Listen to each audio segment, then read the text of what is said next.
बिस्मिल्लाहिर्रहमानिर्रहीम। अस्सलाम वालेकुम डियर स्टूडेंट। आज हम बीकॉम पार्ट 2 की और बीएस कॉमर्स की एडीपी और एडीसी की जो एडवांस अकाउंटिंग की बुक है एमआरएफ चौधरी और सुहेल अफजल साहब की, उसका जो चैप्टर नंबर 7 है ब्रांच अकाउंट, उसकी एक्सरसाइज नंबर 10 आज हम करने जा रहे हैं। तो एक्सरसाइज नंबर 10 में कहता है S Limited maintains a branch at Wazirabad to which it sends goods at cost plus 25%। देखें ये cost plus 25% है। जब भी cost plus 25% आएगा तो आपने चार चीज़ों को याद रखना है, गुड्स और गुड्स रिटर्न और ओपनिंग स्टॉक और एंडिंग स्टॉक, इनको आपने स्टॉक रिजर्व पे लाना होगा। तो ये 25% है तो आपने लिखना है 25/125, ठीक है। Wazirabad branch sells goods both in cash and on credit. जी दोबारा मैं पढ़ता हूँ कि S limited maintain a branch at Wazirabad. जो एस लिमिटेड है उन्होंने मेंटेन की है एक ब्रांच वज़ीराबाद में, to which it sends goods at cost plus 25%, जो कि गुड्स भिजवाती है वज़ीराबाद ब्रांच को। Sells goods both in cash and on credit. ये जो वज़ीराबाद की जो ब्रांच है ये अशिया उधार पे भी सेल करती है और कैश पे भी सेल करती है। ऑल कलेक्शन, तमाम वसूलियाँ एंड कैश सेल और जो नकद सेल है are directly deposited to head office bank account. तमाम वसूलियाँ और जो नकद सेल होती है वो डायरेक्टली हेड ऑफिस के बैंक अकाउंट में जमा करा दी जाती है। And all expenses are paid by the head office directly, और तमाम एक्सपेंसेस जो है हेड ऑफिस डायरेक्टली पे करता है। From the following information prepare Wazirabad branch account in the books of the head office. Head office की book में हमने Wazirabad branch account बनाना है। तो पहले हम डियर स्टूडेंट इस क्वेश्चन को पहले एक्सप्लेन करते हैं। तो बैलेंस ऑन फर्स्ट अप्रैल 2016। तो देखें ये जो बैलेंस है ये ओपनिंग बैलेंस है, यानी branch stock at invoice price, ये भी ओपनिंग बैलेंस है यानी ओपनिंग स्टॉक है। और बैलेंस ब्रांच डेटर्स, ये जो है ब्रांच के ओपनिंग डेटर्स हैं, ठीक है, ये ओपनिंग डेटर्स हैं। Transaction during the year, good send to branch at cost, अशिया भिजवाई गई हैं कास्ट पे। तो यहाँ पे याद रखिएगा कि ये जो गुड्स है ये कास्ट पे भिजवाएगी, तो सबसे पहले इसको हम इनवाइस पे लाएंगे, इनवाइस पे लाने के बाद जो है फिर इसको कास्ट पे लाएंगे। Goods return by branch at invoice price, ये जो गुड्स रिटर्न है इसको हम क्रेडिट साइड पे लिखते होते हैं ब्रांच अकाउंट के। Goods return by debtor to branch, ये डेटर टू ब्रांच है तो इसका ताल्लुक डेटर से है, इसलिए इसको ब्रांच अकाउंट के डेटर अकाउंट के क्रेडिट साइड पे लिखेंगे। ये क्रेडिट सेल है। ये furniture purchased by the branch है। Expenses paid by branch, head office sent cash to purchase computer for the branch 15,000। उसके बाद जो कैश सेल है वो 30,000 है। Cash remitted to head office, cash जो कि हेड ऑफिस को भिजवाई गई है वो 1,20,000 है। बेड डेट का ताल्लुक डेटर से, इसको भी आपने डेटर अकाउंट के क्रेडिट साइड पे लिखना है। डिस्काउंट अलाउड, इसका ताल्लुक भी डेटर से है, इसको भी आप ब्रांच अकाउंट के क्रेडिट साइड पे डेटर अकाउंट के क्रेडिट साइड पे लिखेंगे। ये abnormal loss of goods at invoice price है। Cheque sent by head office to branch to meet expenses. और ये बैलेंस ऑन 31 मार्च 2017, ये जो बैलेंस है ये सारे के सारे क्लोजिंग बैलेंस है यानी एंडिंग बैलेंस है। तो ये ब्रांच का डेटर ये एंडिंग डेटर है यानी क्लोजिंग डेटर है। ये स्टॉक ये भी क्लोजिंग स्टॉक है। ये कंप्यूटर ये भी क्लोजिंग कंप्यूटर है। और ये फर्नीचर ये भी क्लोजिंग फर्नीचर है। तो डियर स्टूडेंट अब हम सोल्यूशन की तरफ चलते हैं। तो क्वेश्चन थोड़ा सा कॉम्प्लिकेटेड है, आपने बहुत ही ध्यान से वीडियो को सुनना है और देखना है। और बेहतर ये है कि इस क्वेश्चन को आप अपने सामने रख लें, ताकि मैं जब क्वेश्चन सॉल्व करूँगा तो आपने सवाल की तरफ भी देखना है और सोल्यूशन की तरफ भी देखना है। तो सोल्यूशन की तरफ चलते हैं। तो एक्सरसाइज नंबर 10 है और वज़ीराबाद ब्रांच अकाउंट यहाँ पे लिखेंगे। तो क्वेश्चन में अगर आप देखें तो बैलेंस 1 अप्रैल 2016 में branch stock at invoice price है 30,000। तो ये जो है ओपनिंग स्टॉक है, तो यहाँ पे लिखें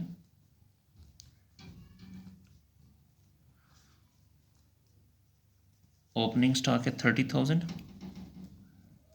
चूँकि स्टॉक है इसको भी आपने स्टॉक रिजर्व पे लाना है। तो स्टॉक रिजर्व 30,000 का 25/125, तो इससे आ जाएगा 6,000। तो यहाँ पे लिखें 6,000।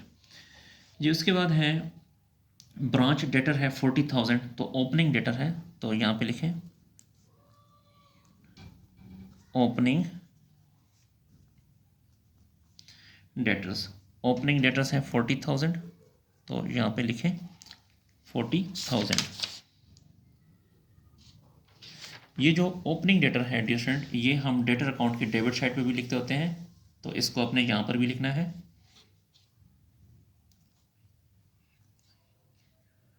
ओपनिंग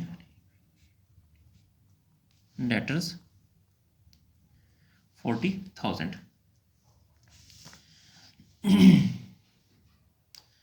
उसके बाद दोबारा क्वेश्चन में देखें तो ट्रांजैक्शन ड्यूरिंग द ईयर है goods send to branch at cost 1,40,000, तो यहाँ पे लिखें गुड्स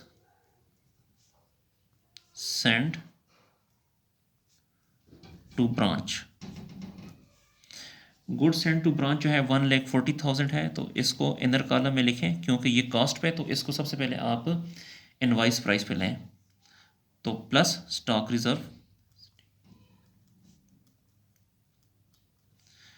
1,40,000 का 25/100, तो इससे आ जाएगा 35,000। तो 1,40,000 प्लस 35,000, तो इससे आ जाएगा 1,75,000, तो यहाँ पे लिखें 1,75,000। तो चूँकि ये भी गुड्स है, अब ये इनवाइस प्राइस पे आ गई है 1,75,000, तो इसको भी स्टॉक रिजर्व पे लाएं, क्रेडिट साइड पे स्टॉक रिजर्व 1,75,000 मल्टीप्लाई 25/125, तो इससे आ जाएगा 35,000। तो इसको भी हम स्टॉक रिजर्व पे ले आए जी। उसके बाद जो है गुड्स रिटर्न बाय ब्रांच 10,000, जो गुड्स रिटर्न होता है वो हम हमेशा क्रेडिट साइड पे लिखते हैं, तो यहाँ पे लिखें गुड्स रिटर्न। गुड्स रिटर्न है 10,000 की, चूँकि ये भी गुड्स है इसको भी स्टॉक रिजर्व पे लाइए, स्टॉक रिजर्व 10,000 का 25/125, तो इससे आ जाएगा 2,000 जी। उसके बाद आगे goods return by debtor to branch 3,000। ये जो गुड्स रिटर्न है, देखें गुड्स रिटर्न का ताल्लुक जो है वो डेटर से है, तो इसलिए आपने इसको डेटर्स के क्रेडिट साइड पे लिखना है, तो डेटर अकाउंट के क्रेडिट साइड पे लिखें goods return 3,000।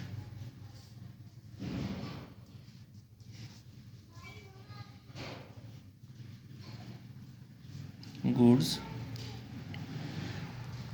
Return, goods return है 3,000। फिर ये जो furniture purchased by the branch है, अच्छा उससे पहले क्रेडिट सेल है 1,20,000, तो चूँकि डियर स्टूडेंट इसमें क्रेडिट सेल है 1,20,000, तो इस वजह से हमने क्रेडिट सेल की वजह से हमने मेमोरेंडम डेटर अकाउंट बनाया है। तो क्रेडिट सेल हमेशा हम डेटर अकाउंट के डेबिट साइड पे लिखते हैं, तो यहाँ पे लिखें क्रेडिट सेल्स। क्रेडिट सेल है 1,20,000 जी। फिर है furniture purchased by the branch, देखें ये फर्नीचर ख़रीदा गया है ब्रांच के लिए 10,000 का, इसको फ़िलहाल अपने रहने दें। एक्सपेंसेस पेड बाय ब्रांच, इसको भी फ़िलहाल रहने दें। और head office sent cash to purchase computer for the branch, और कंप्यूटर जो है वो ख़रीदा गया है ब्रांच के लिए 15,000 का, तो इसको भी डेबिट साइड पे लिखें।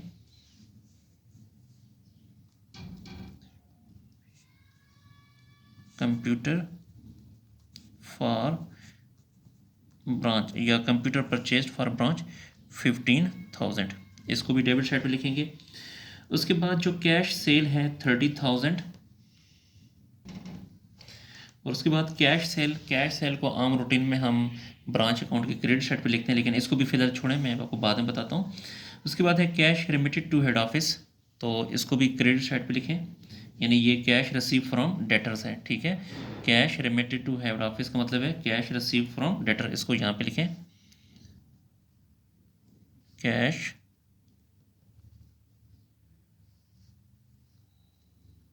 रिमिटेड टू हेड ऑफिस, वो है 1,20,000, यहाँ पे लिखेंगे 1,20,000। जी बेड डेट है और डिस्काउंट है, ये जो बेड डेट और डिस्काउंट है इसको हम डेटर अकाउंट के क्रेडिट साइड पे लिखते हैं क्योंकि इसका ताल्लुक डेटर से है। तो डेटर अकाउंट में लिखें बेड डेट और डिस्काउंट अलाउड,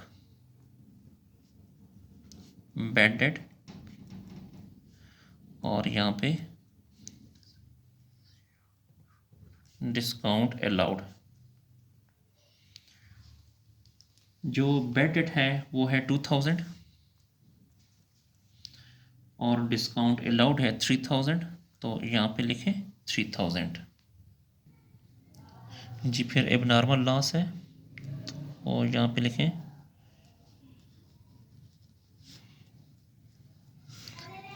एबनॉर्मल लॉस है 8,000।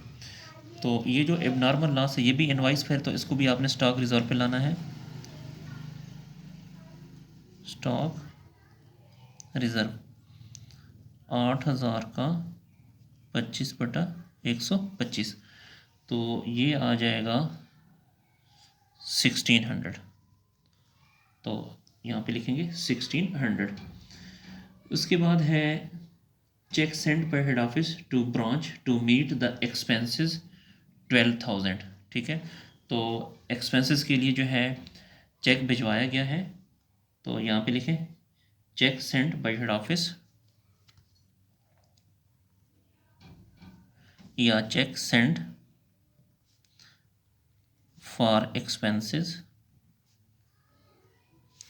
वो है 12,000 है जी। फिर है ब्रांच डेटर, तो ये क्लोजिंग डेटर है, क्लोजिंग डेटर हम यहाँ पे लिखते हैं क्लोजिंग डेटर्स, वो है 45,000। और डियर स्टूडेंट ये जो क्लोजिंग डेटर होता है इसको हम डेटर अकाउंट के क्रेडिट साइड पे लिखते हैं क्लोजिंग डेटर्स, वो है 45,000, यहाँ पे लिखें 45,000 जी। उसके बाद स्टॉक एट इनवाइस प्राइस है 40,000, तो ये भी एंडिंग स्टॉक है यानी क्लोजिंग स्टॉक है, इसको भी यहाँ पे लिखेंगे क्लोजिंग स्टॉक, क्लोजिंग स्टॉक है 40,000। तो इस 40,000 को भी आपने स्टॉक रिजर्व पे लाना है, तो स्टॉक रिजर्व इसी 40,000 का 25/125, तो ये आ जाएगा 8,000 जी। फिर मज़ीद आगे चलते हैं, कंप्यूटर है 14,000 का और फर्नीचर है 9,500 का, ये भी लिखें, ये भी एंडिंग है। कंप्यूटर है 14,000 का और फर्नीचर है 9,500 जी। आप सबसे पहले जो है आप जो मेमोरेंडम डेटर अकाउंट है इसका टोटल करें, तो इन दोनों में से ये वाली साइड बड़ी है 40,000 प्लस 1,20,000, तो ये आ जाएगा 1,60,000, यहाँ पे लिखें 1,60,000, यहाँ पर भी लिखें 1,60,000। 1,60,000 में से 3,000, 2,000, 3,000 और 45,000 को माइनस करें तो आपके पास जो बैलेंस फिगर आएगा वो आ जाएगा 1,07,000, 1,07,000। अच्छा डियर स्टूडेंट, अब हम इस तरह करते हैं कि सबसे पहले हम जो कैश इन हैंड है ये मालूम करते हैं। इसके लिए आपने वर्किंग में यहाँ पर आना है। तो वर्किंग का तरीक़ाकार समझिए कि हमने जो कैश सेल की है, हमने जो कैश सेल की है वो है 30,000। उसके बाद ये जो बैलेंसिंग फिगर है यानी ये जो डेटर्स है, इसे हम डेटर्स भी कह सकते हैं। डेटर से हमें 1,07,000 मिलना है, इसे आप डेटर भी कह सकते हैं।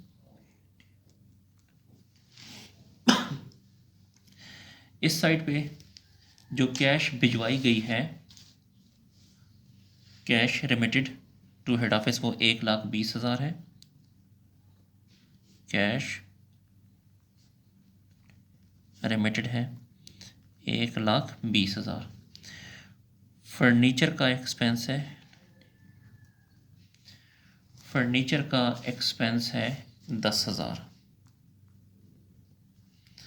और जो अदर एक्सपेंसेस हैं वो हैं 1,200। अब इन दोनों में से ये वाली साइड बड़ी है, इसको और इसको प्लस करें तो ये आता है 1,37,000। यहाँ पर भी लिखें 1,37,000। 1,37,000 में से ये और ये माइनस करें तो आपके पास जो बैलेंस बच जाएगा वो 5,800। 5,800 ये आपका एंडिंग कैश है, क्लोजिंग कैश है। और क्लोजिंग कैश को आपको पता है कि हम यहाँ पर भी लिखते हैं ब्रांच अकाउंट के क्रेडिट साइड पे। ठीक है, ब्रांच अकाउंट के क्रेडिट साइड पे। तो यहाँ पे लिखें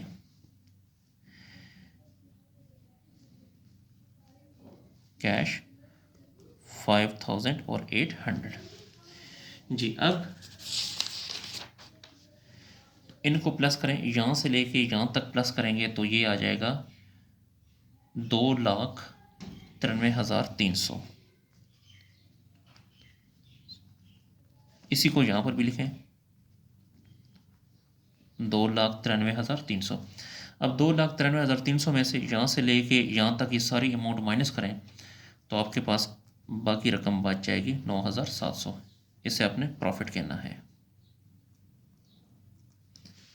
तो डियर स्टूडेंट, इसके साथ ही हमारा जो क्वेश्चन है वो कंप्लीट हुआ, इसको नोट कर लें।